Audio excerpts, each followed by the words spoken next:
एक रिसर्च में निकला कि सियोर वाला महाराज कहता है कि एक बेलपत्र शंकर जी पे चढ़ी हुई खाओ, शिव जी पे चढ़ा हुआ जल पियो, उसका आखिर लोगों की स्वास्थ्य में कैसे लाभान्वित हो रहा। तब निकला एक एंटी ऑक्सीडेंट उस बेलपत्र के अंतर्गत होता है जो बीमारी को दूर भगा देता, रोग दूर भगा देता। हम तो यहां तक कहेंगे अगर कोई व्यक्ति को पेट की प्रॉब्लम हो, डॉक्टर को दिखा रहे हो, एसिडिटी से जुड़ी हुई प्रॉब्लम हो, कब्ज की हो, या कोई पेट से जुड़ा हुआ कोई भी प्रॉब्लम हो, बेलपत्र में भरपूर मात्रा में फाइबर होता है। बेलपत्र में भरपूर मात्रा में फाइबर होता है। अगर शिवजी पर चढ़ी हुई एक बेलपत्र यदि अवधूतेश्वर महादेव का नाम लेकर प्रतिदिन अगर खाया जाए, कब्ज हो, पेट का प्रॉब्लम हो, या अन्य गैस का, आपाच का, एसिडिटी का कुछ भी प्रॉब्लम हो, यदि अवधूतेश्वर महादेव का नाम लेकर एक बेलपत्र सुबह सुबह शिव जी पे चढ़ा खाना प्रारंभ कर दो, 15 दिन में मालूम पड़ जाएगा कि आपको एसिडिटी हो ही नहीं सकती, कब्ज का प्रॉब्लम हो ही नहीं सकती, गैस का प्रॉब्लम हो ही नहीं सकती। एक बेलपत्र, क्योंकि बेलपत्र के एक पत्ते में भी फाइबर की मात्रा बहुत ज्यादा मात्रा में होती है, भरपूर मात्रा में फाइबर बेलपत्र में होता है। क्या है बेलपत्र?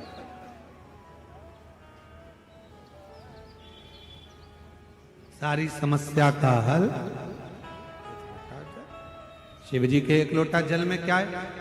कई रिसर्च सेंटरों में रिसर्च चला कि शंकर भगवान पर जल चढ़ाकर पीने का, उस आचमन का, शिव जी पे चढ़े हुए जल को अपने शरीर पर लगाने का, शंकर पर चढ़ा हुआ जल अपने घर में छींटने का फल क्यों मिल रहा है, लोगों को इतना लाभान्वित क्यों हो रहा है? तब रिसर्च सेंटरों में निकला कि शंकर भगवान के शिवलिंग पर जब जल चढ़ता है तो वो जल चारों तरफ घूमकर उत्तर की ओर जाता है, और वो जल जब हम पीते हैं या हमारे घर पर उसका प्रोक्षण करते हैं, छींटते हैं, तो हमारे घर से दुख, तकलीफ, कष्ट सारे ग्रह अनुकूल होते चले जाते हैं और हमारा आनंद सुख बढ़ता चले जाता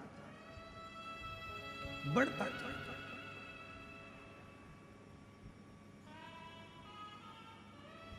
महाराज वाला ही नौकरी कर सकता है। परीक्षा में समय की सीमा होती है कि इतने समय में ये एग्जाम क्लियर करना है, इतने समय में पेपर देना है। नौकरी में उम्र की सीमा होती है, परीक्षा में समय की सीमा होती है। गाड़ी में गति की सीमा होती है कि इससे ज्यादा मत चढ़ाना।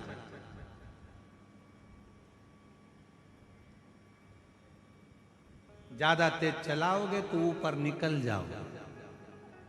इसलिए नौकरी में उम्र की सीमा है,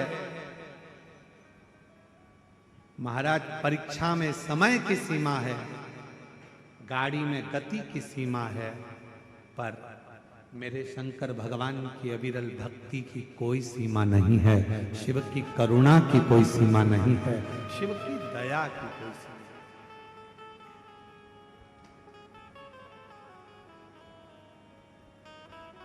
दया की कोई सीमा।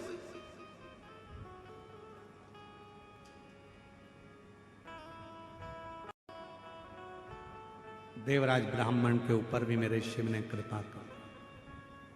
बेलपत्र के वृक्ष के नीचे देवराज नाम के ब्राह्मण के प्राण छूट गए, और वो देवराज नाम का ब्राह्मण का प्राण गया, पर शंकर का वचन है माता पार्वती को, जिसके प्राण बेलपत्र के वृक्ष के नीचे जाते हैं या जिसके शरीर के अंदर बेलपत्र का थोड़ा सा भी भाग रहता है, वो जीव फिर नरक नहीं भोगता, नरक से दूर हो जाता है,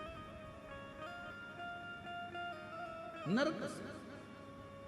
इसलिए महादेव नमन चरणों स्वीकार कीजिए, सबका किया है मेरा भी उद्धार कीजिए, उद्धार कीजिए। हे त्रिपुंडधारी, हे त्रिशूलधारी, हे त्रिपुंडधारी, हे त्रिशूलधारी। चरणों में तेरे बाबा जी पावन है चारों धाम, तेरी देव करते वंदना पूजे सीताराम। चरणों में तेरे बाबा जी पावन है चारों धाम, तेरी देव करते वंदना पूजे सीताराम। हो जाए पूरी कामना, हो जाए पूरी कामना, उपकार कीजिए सबका। कर्म नहीं करा, देवराज बोलते हैं, सब पाप कर्म किया। फिर मुझे ये आप नंदी पर बिठाकर कैलाश लेकर जा रहे हो, ये क्यों? तो कहा तुम्हारी माता ने जो एक लोटा जल चढ़ाया है ये उसी का पुण्य, उसी का।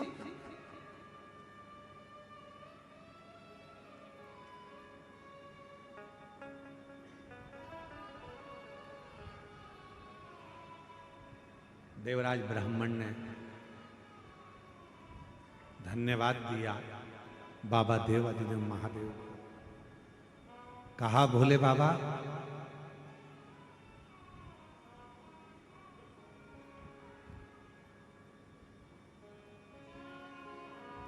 यदि मेरी माता के चढ़ाए हुए एक लोटे जल से आपने मेरे पर कृपा करी है, अब मेरा कोई भी जन्म होगा मैं आपकी सेवा नहीं छोड़ूंगा, सेवा नहीं छोड़ूंगा। एक लाइन वो गुनगुनाते हैं ना, देवा महा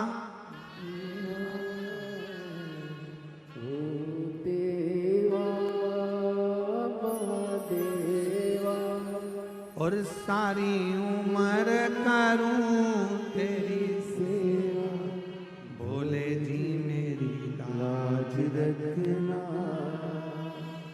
बाबा जी मेरी लाज रखना, भोले जी मेरी लाज रखना, बाबा जी मेरी लाज रखना। तेरी जटा में गंगा विराजे, तेरी जटा में गंगा विराजे। बाबा ऐसी कृपा करना, मेरा जितना जन्म हो मृत्यु लोक में, जितनी बार जन्म लो, तेरी सेवा करता। क्यों? क्योंकि मेरी माता के द्वारा चढ़ाए गए एक लोटे जल से तूने मुझे तार दिया, इतनी कृपा तूने कर दी, इतनी करुणा तूने कर दी, दया कर।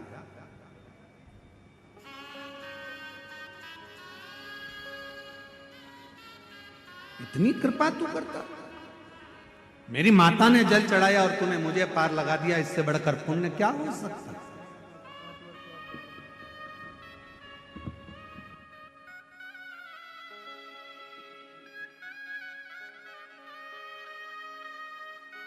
प्रणाम करो।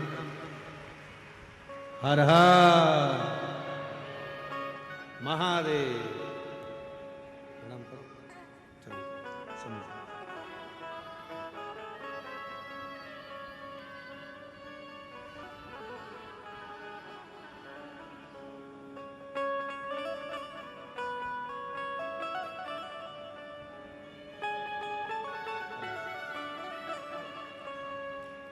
बाबा जी मेरी लाज रखना,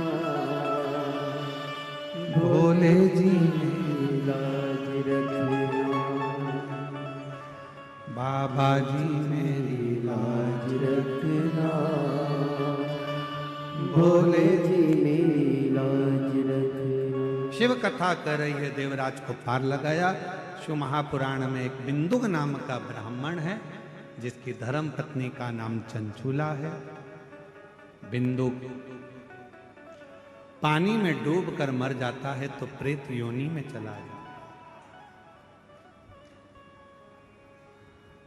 प्रेत योनि से पार उतरने के लिए चंचूला देवी काशी की यात्रा करती है और काशी की यात्रा कर कर चंचूला देवी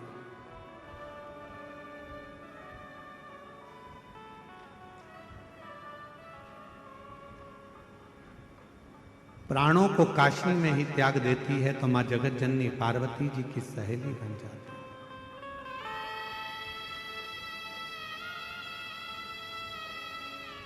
और मां जगत जननी की सहेली बनकर मौन रहती हैं, चुप रहती हैं, स्तुप्त रहती हैं।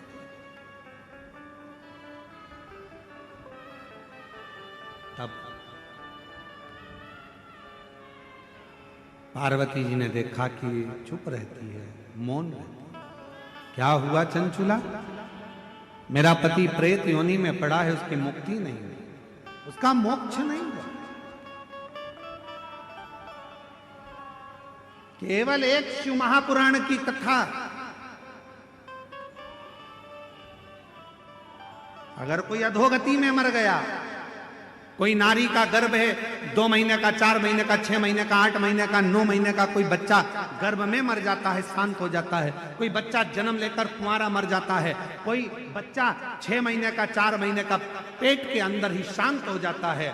अगर कोई गांव में, खेड़े में, नगर में, मोहल्ले में, कॉलोनी में, सोसाइटी में, कहीं पर भी, शहर आदि में कोई बच्चा गर्भ में भी अगर चला गया, कोई कुंवारी अवस्था में चले गया और शिव महापुराण की कथा की आवाज यदि उस नगर में, शहर में, कॉलोनी में, मोहल्ले में पड़ भी जाती है तो वो नारी के गर्भ से जो बच्चा मरा है वो भी तर जाता है, मोक्ष पा जाता है, वो भटकता नहीं है,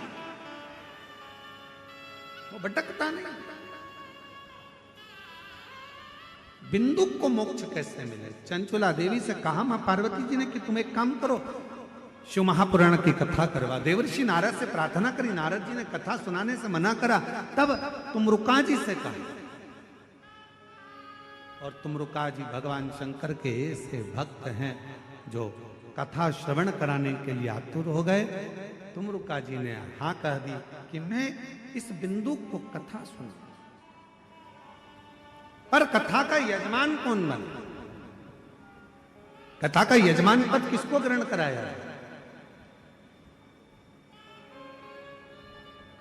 और शिव जी की कृपा हो गई। चंचूला देवी ने भगवान देवाधिदेव महादेव और मां पार्वती से जजमान बनने की विनती करी। शिव जी ईसर जी बने, पार्वती जी गौरा जी बनी। गणा और गौर बनकर शंकर पार्वती जी शिव महापुराण के यजमान बनते हैं। ईसर जी गौरा जी आ रहे हैं, जोरदार ताली बजाकर उनका स्वागत करिए ईसर जी गौरा जी का। ईसर जी गौरा जी बनकर भगवान शिव पार्वती जी कथा के यजमान बनते हैं, कथा श्रवण करने के लिए आते हैं। बोल ईसर गौरा महादेव की। भगवान शंकर पार्वती जी कथा के यजमान बनकर कथा श्रवण करते हैं। ऐसी पवित्र कथा शिव महापुराण की जो सुंदर आनंद के साथ कवर्धा क्षेत्र छत्तीसगढ़ के अंतर्गत चल रही है। भाव भक्ति से 4 दिन की कथा हो रही है। दिल से श्रवण करें, अपने जीवन को धन्य बनाएं और इस पवित्र कथा का लाभ लेकर अपने जीवन को सार्थक करें। हर हर महा भाव से कल कथा का समय यही 1 बजे से 4 बजे तक कथा का लाभ लें और अपने जीवन को धन्य बनाएं।